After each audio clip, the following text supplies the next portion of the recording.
Hello hi అండి, అందరూ ఎలా ఉన్నారు? Welcome to Gautam vlogs.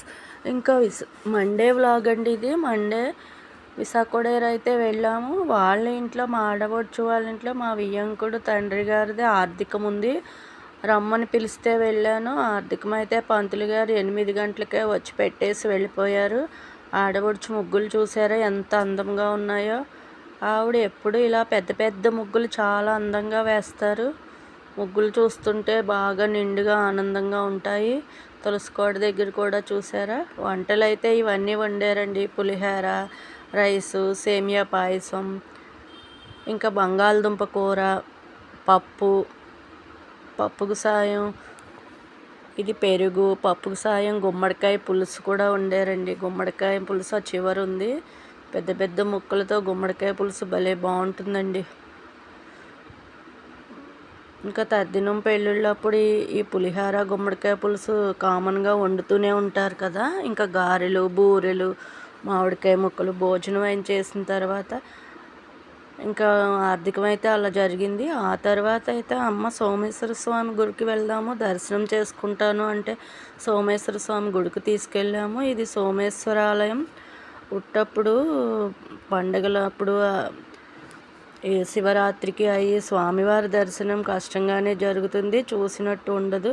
ఇప్పుడైతే ఖాళీగా ఉంటుంది అని చూస్తాను అంటే తీసుకెళ్ళాము. ఇదైతే కళ్యాణ మండపం, అక్కడ అందరూ ఉపనయనాలు, పెళ్ళిళ్ళు చేస్తారు.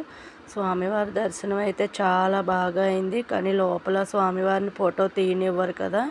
ఇంకా పార్వతీదేవిని అయితే తీశాను. పైన అన్నపూర్ణాదేవి గుడి అండి ఇది.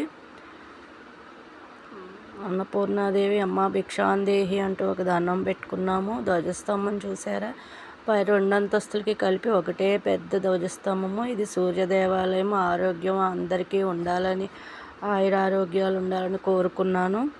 స్వామివారి గాలిగోపురం ఇది చాలా బాగుంది కదా. పెయింటింగ్ వేస్తున్నారు, వర్క్ జరుగుతుంది. ఇదైతే జమ్మి చెట్టు, స్వామగుండం ముందు ఉంటుంది. చాలా పెద్ద చెట్టు. ఇక్కడ అందరూ దీపాలు వెలిగించుకుని జమ్మ చెట్టు దగ్గర ఈ స్వామగుండంలో తెల్లవారుజామునే దీపాలు వదిలేవాళ్ళం కార్తీక మాసంలో. అయితే చెరువు అయితే చాలా విశాలంగా, ఖాళీగా, ప్రశాంతతగా ఎంత బాగుందోనండి ఈ గుండం అయితే.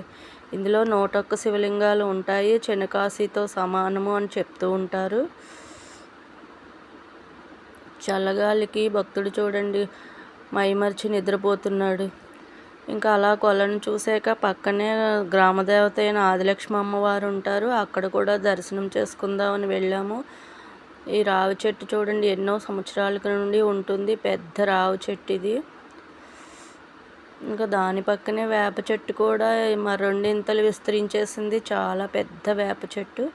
ఇదే ఆదిలక్ష్మమ్మ అమ్మవారు. లోపల నుండి కాకుండా బయట నుంచి తీశాను అమ్మవారిని. చాలా నిదర్శనమైన అమ్మవారు, చాలా పెద్ద విగ్రహము. మావుళ్ళమ్మ గుడి ఒక ఎత్తు అయితే, ఇది ఆదిలక్ష్మమ్మ గుడి మరి ఒక ఎత్తు. తాడి చెట్టు మొదట్లో వెలిసిందని తాడి చెట్టుతో సహా గుడి కట్టారు. అమ్మవారి మెట్లు పసుపు కుంకాలతో చాలా బాగున్నాయి కదా. సంవత్సరాదికి ఊరేగింపుగా వస్తారు ఆదిలక్ష్మి అమ్మవారు. సంక్రాంతికి ఉత్సవాలు అయితే బాగా జరుగుతాయి. ఇంకా ఇది మధ్యలో స్టేషన్కి యువతల వైపు 2 కిలోమీటర్ల దూరంలో దేవాలయాలు ఉంటాయి. స్టేషన్కి అవతల వైపు 2 కిలోమీటర్ల